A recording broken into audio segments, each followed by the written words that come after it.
We are going to begin on our STAAR Jarrett Chapter 9, America in World War I Part 2.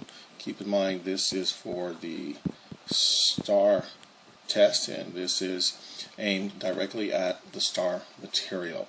So let us begin. It's a relatively short presentation, about 9 slides or so. Let's begin with the first one, a new kind of war. And this is something that we have discussed previously, but I want to make sure we all understand it. New kind of war. And here are some images of some of the new types of weapons that are mentioned in the second bullet. You have trench warfare, airplanes, tanks, machine guns, and submarines.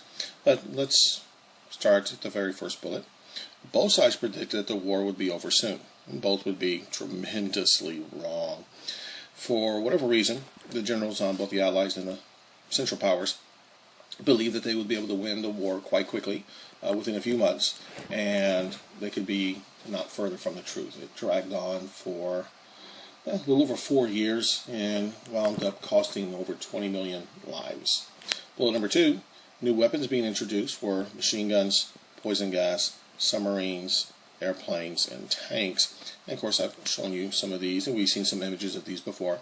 These new weapons made it easier, looking at the third bullet, to defend rather than to attack. So let's clear this up a little bit right here. If you are using some of these new weapons, again, let's go with the very top of trench warfare. And you had a position that was defended by machine guns, and you had aerial support, and you had backing you up someplace tanks who really could not cross over right here very easily. But if you had them backing you up, then there's really no need to attack. You just sit there and hold your territory. And because of that, and because of the horrible conditions which we have discussed previously, because of the horrible conditions we have discussed previously, this type of warfare was extremely bloody and extremely dangerous. Trenches were dug along the French eastern border. Let's see, right there in yellow, that indicates the trenches. The eastern border with Germany, and it was called the Western Front because it is Germany's Western Front. And that area right in there,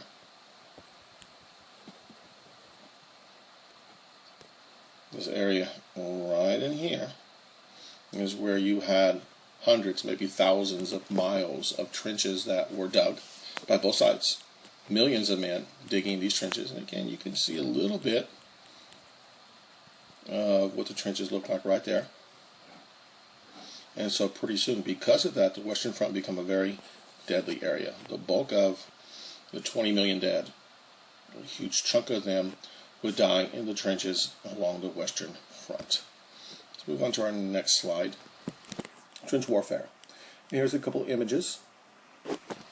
In the bottom right, you can see what appear to be German soldiers, and I believe they are German soldiers by the look of their helmets.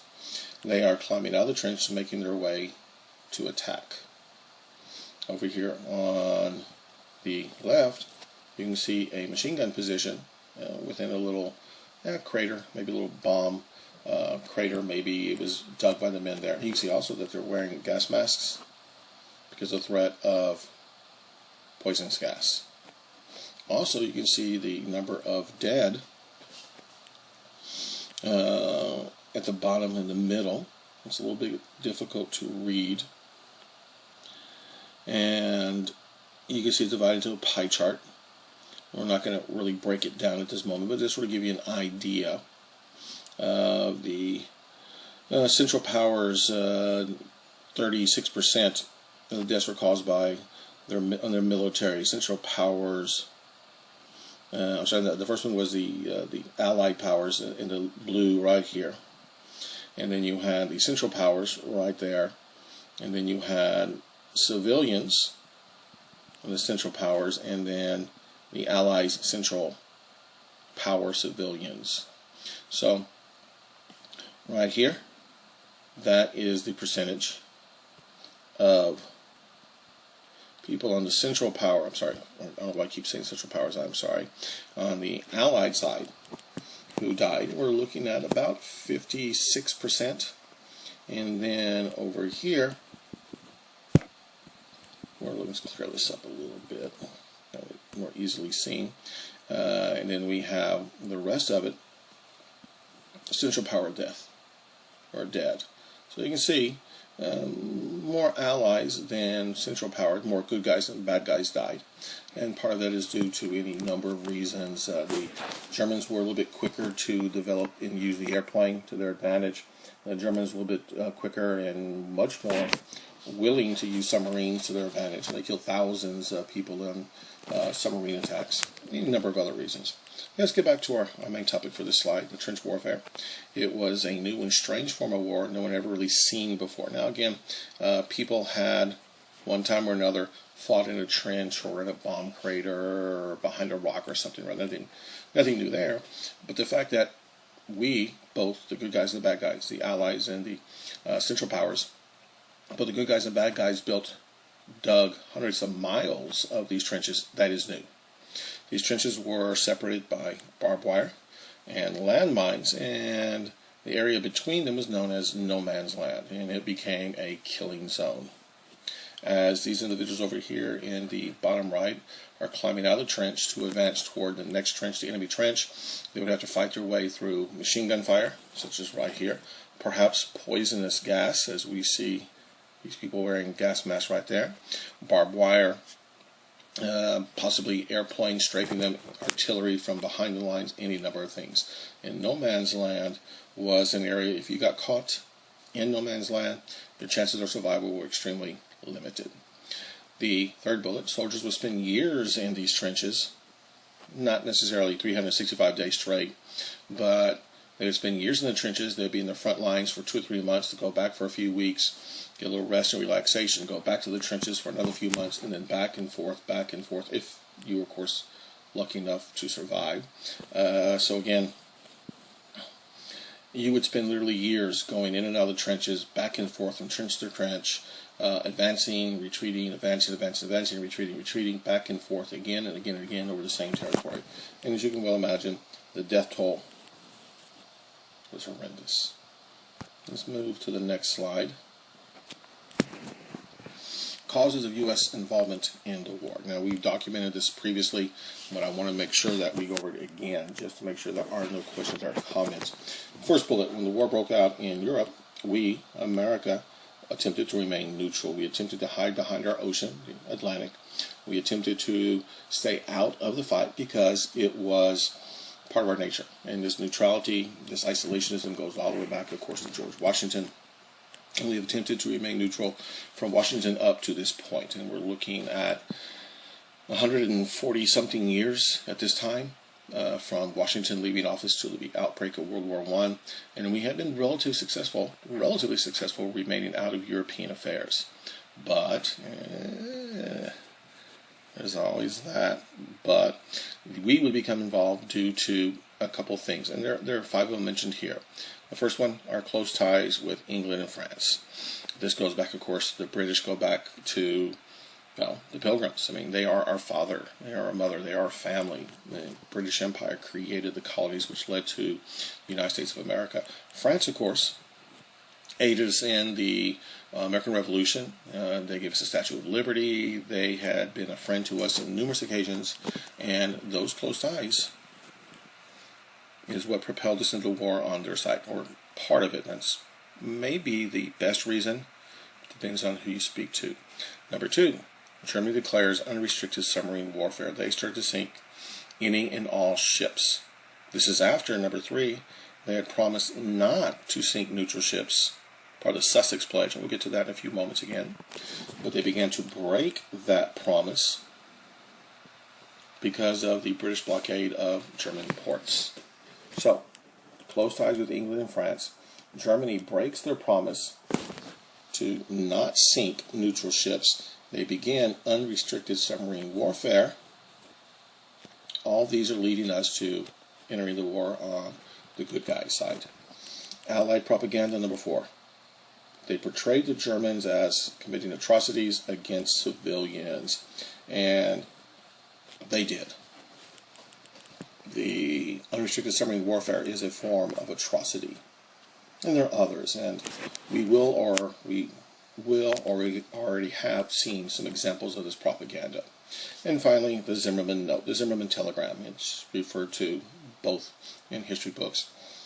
The Germans offered Mexico a deal to join the war on Germany's side to harass America on the southern border, and in return for that promise, the Mexicans would be given back the land that they had lost to America, essentially, which would be Texas, Arizona, New Mexico, California. Our next slide, the Zimmermann note. Speaking of which, the Zimmermann note, the German ambassador, Zimmermann, sent a telegram, and there's an image of it down here in the bottom right-hand corner. I know it's a little bit difficult to read, but there's an example of it, dated January 19th, 1917, really about 4 or 5 weeks before we entered the war. Zimmermann sent this telegram to Mexico, basically saying, we, Germany, will return to you the lands of the southwestern part of the United States if you, Mexico, attack the United States, and once we win the war, then those lands would be returned to you. Again, we're referring to Texas, New Mexico, Arizona, California. The telegram was intercepted. Now, it could have been it was turned over to America by the Mexicans. I'm not really sure. I've never really read anywhere in any history book details of that. So this says it was intercepted. It could have been intercepted. It could have been given to us by the Mexicans to prove that they were on our side. I don't know. But what does matter is that it was published in American newspapers, and as you can well imagine, the yellow journalists went crazy. They had a good time with this, and Americans screamed for war. As you can well imagine, a foreign power, a European power, is attempting to entice our neighbor, Mexico, to go to war with us. In return, they'd be given lands that we rightfully owned, we rightfully possessed. All right. Our next slide, freedom of the seas. This is something that has been a huge issue with the United States. And of course, you go back to the War of 1812. A major reason we went to war with England, again, the War of 1812, was because of the violation of freedom of the seas by the Brits. They were stopping American ships, seizing American sailors, and forcing them to serve on British ships. So, freedom of the seas is really the main reason we finally entered the war. Now, all these reasons add up, but if you only had to choose one, this would be the reason. If only one thing had happened and this was it, the unrestricted submarine warfare, this would have sent us to war. Second bullet, British had blockaded Germany and the German ports, preventing them, the Germans, from getting food and supplies from some of their allies, from some of their trade partners. And Germany, which of course is somewhat landlocked. There is a small coast they have on the northern coast. Again, not ideal.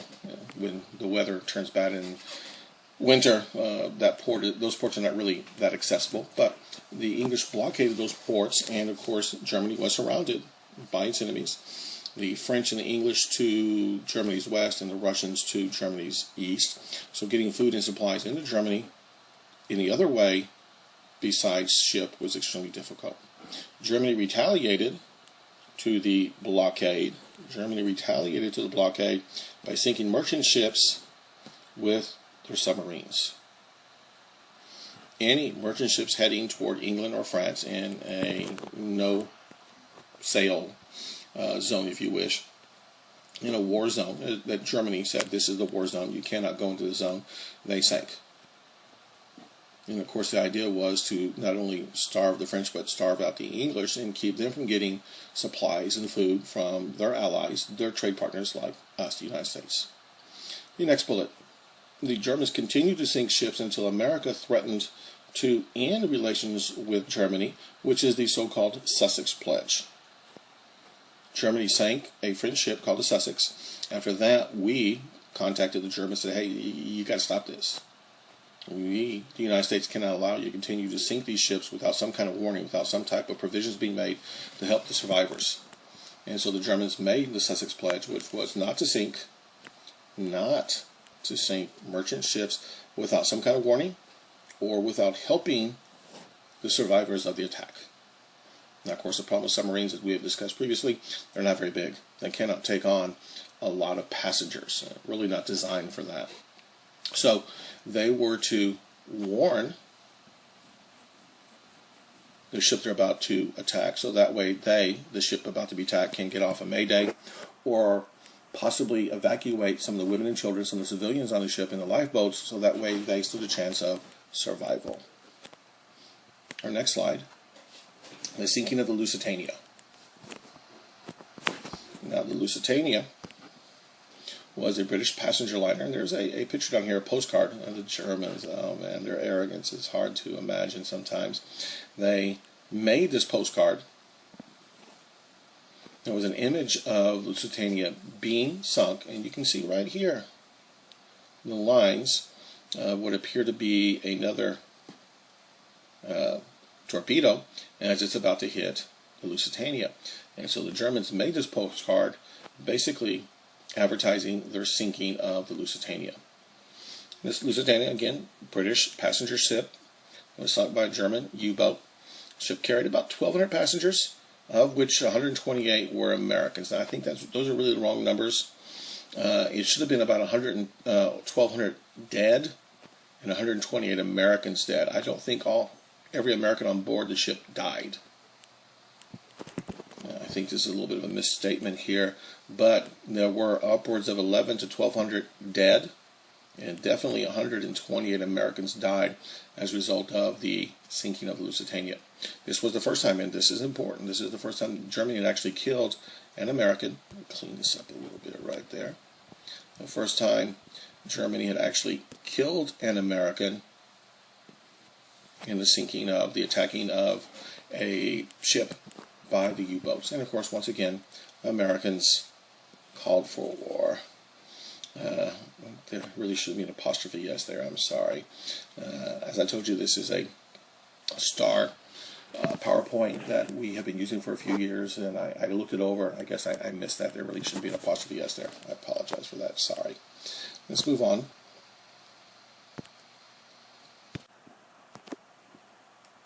Alright, I'm back. I know you didn't notice I was gone, but I was for a few moments. Anyway, I'm back. Unrestricted submarine warfare. After the Sussex Pledge, after the Germans had promised not to sink any more civilian ships without some kind of warning or some kind of assistance being rendered to the ship being sunk, the Germans started unrestricted submarine warfare.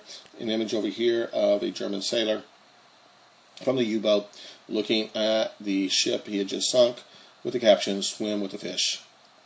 Again, this is not my picture. This is from the PowerPoint. Kind of cold-hearted, but the Germans were that way at times. Again, they were fighting a total war. So, Germany was suffering greatly from the British blockade, and they decided, and then they declared they would start using unrestricted submarine warfare to sink any ship that they found in the area they designated as off-limits. Bullet number 2, this violated what we believe to be the principle of the freedom of the seas, particularly those of neutral nations like America. So we, the United States of America, could ship non-military goods to nations at war. Of course, the Lusitania was sunk. Its holds were filled with weapons that we were shipping to the British. Not really important at this moment, but again, we were shipping a lot of military goods to the nations at war, particularly our allies, the English and the French. And so the Germans came up with this: we're going to sink anyone, anywhere, anytime we see them, using unrestricted submarine warfare, and you better stay out of our way. Our last bullet on this slide, President Wilson then asked Congress for a declaration of war. After all that had been going on for the 2.5 years or so by this time, the war had started, finally, in April of 1917, April 1917, President Wilson asked for a declaration of war, and Congress gave it to him. All right, really that's it. There's the STAAR question we're going to look at. Pretty simple one, actually. I thought we'd go ahead and do it. It was included in the PowerPoint, so I didn't delete it. And here is STAAR practice question number 1. What event in American history does this newspaper headline refer to? Okay, and I realize it may be a little bit difficult for some of you to see, depending where you're seated at this time. Let me read it to you. Lusitania is sunk by submarine, probably 1,260 dead. Twice torpedoed off Irish coast, sinks in 15 minutes. Captain Turner saved, Turner being the captain of the Lusitania. Frohman and Vanderbilt missing. Two well-known Americans, I believe, at that time. Two well-known Americans at that time were missing. Washington believes a grave crisis at hand. And here is a little bit of an image of the Lusitania. So, what event in American history does this newspaper headline refer to? We walk through it. Is it A, American Revolution, B, Civil War, C, Spanish-American War, D, World War I? Well, the answer is pretty easy because, that's what we're studying right now is letter D, World War I. So, as you go through, you would kind of scratch these out. This is I'll just work them all out right there. That's fine. And so letter D would be the correct answer. Now, this is pretty simplistic, but it does sort of give you an idea of some of the types of questions that you may see. In our final slide there, yes, the correct answer is letter D. Sinking of Lusitania was a major cause of America entering World War I. Okay, now this ends our second part of our STAAR PowerPoint, our video over the STAAR PowerPoint. We have 2 more parts we'll get to, and we'll get to those later.